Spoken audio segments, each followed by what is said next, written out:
Alright, a slightly different video format. This was actually requested by someone around understanding like how do you know which platform or service to use when you want to borrow money against your collateral in DeFi.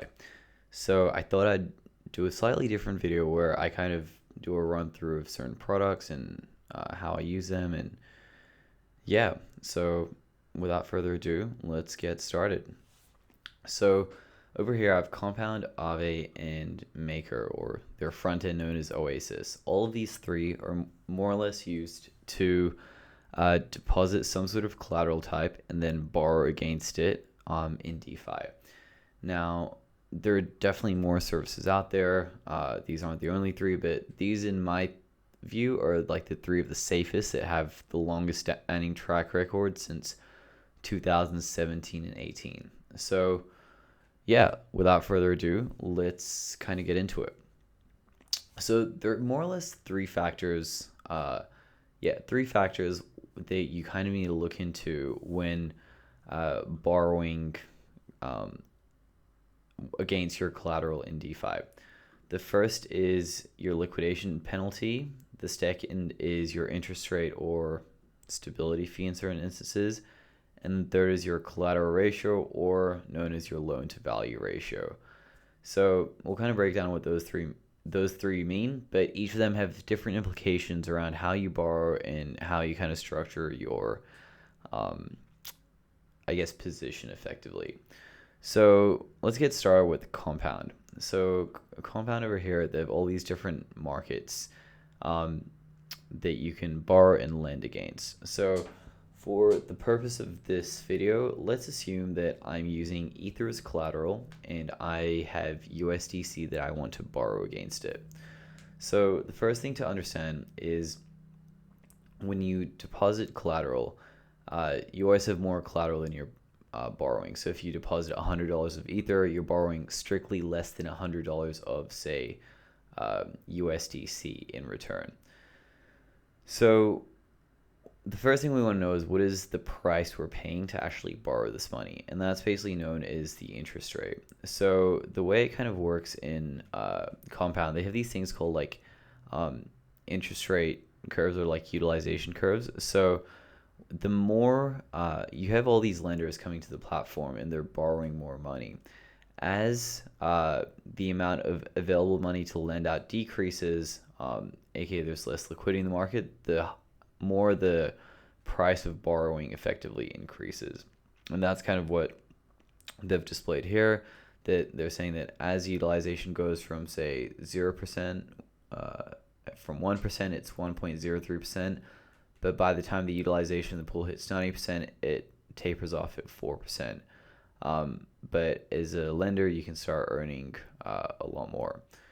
So that's kind of one thing to note. On Aave, on the other hand, they have their own interest rate curves and how they determine prices, which I think they display. No, it's, yeah, all right, over here. So they say that, okay, as soon as the utilization of the pool crosses 90%, this bar APR skyrockets all the way to 60%, which is very aggressive. Yeah, I didn't actually know that. And it will tell you that it's currently 83% and the optimal is 90%. So the reason why they do this is that if it gets extremely expensive for borrowers to borrow, they'll pay back their debts and provide liquidity back into the market. Very similar to what we see with the quantitative tightening happening in macro markets around the world with central banks. So Aave, in addition, also tells you what the historical borrow APR has been. So you kind of know it's not really going to touch above 4%, at least in the past month. But if we go to a year, it never really touches above 4%. And I think that's been consistent with my DeFi history or experience. But when I forgot when it was early in DeFi's history, these bar APRs were high, which meant the lending APY for supplying USDC was higher.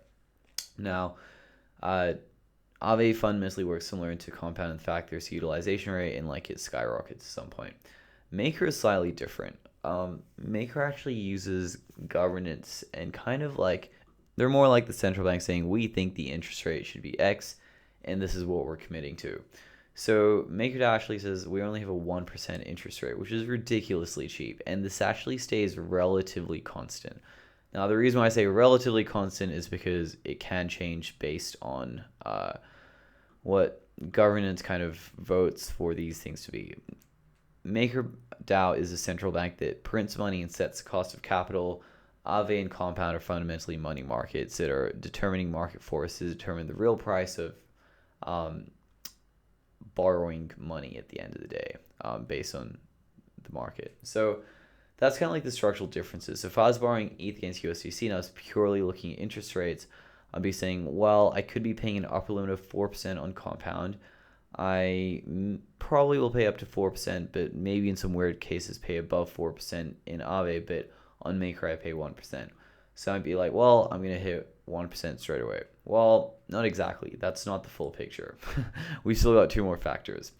The second thing to consider here is what I called the collateral factor or the liquidation factor. But more or less it tells you how much money can you borrow against your collateral before is a minimum, and then how much do you need to maintain before you get liquidated.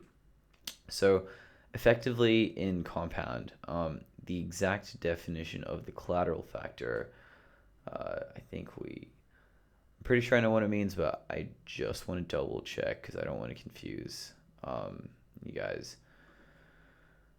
Where are we at?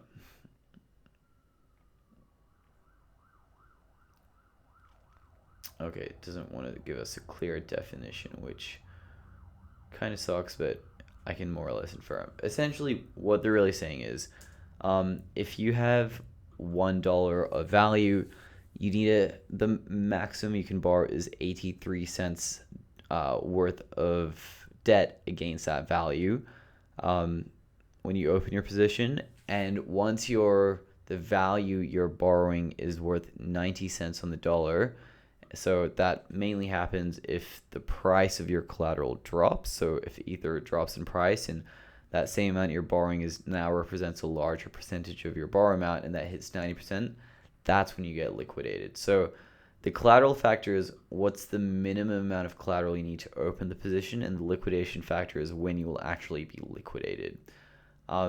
So on Aave, that collateral factor is 74% and then 76% for liquidation, which is interesting because it basically Compound gives you much higher thresholds to borrow against. And if you're kind of wondering why, my best guess is really because Compound is a more liquid market. If we see there's $400 million of Ether deposited and $200 million of USDC versus in Aave, for Ethereum, we see the reserve is $200 million and $30 million in available liquidity.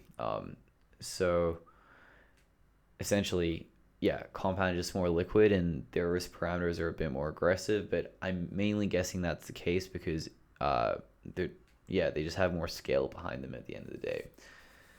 Maker, let's check them out. So they're saying their minimum collateral ratio is 170%. Now, this is fun because what collateral ratio is the opposite to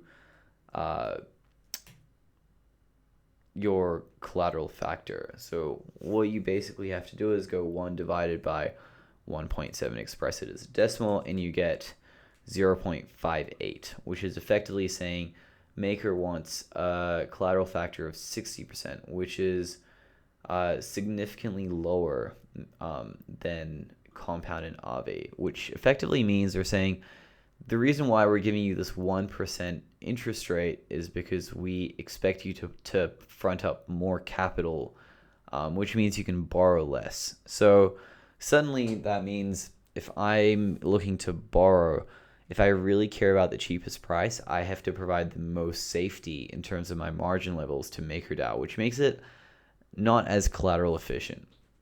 And that's kind of like the third lens to look at. So from that perspective, you'd be like, well, actually, Compound is the best. But we're not fully done yet. The third and final piece is liquidation penalty. So effectively, when we hit this threshold from the liquidation factor where, let's say you've hit 90 cents of value to the dollar in terms of, is like a rough relation, your collateral gets solved to service your debts. And in order to do that, your collateral is sold at a discount. And that discount is basically what your liquidation penalty is.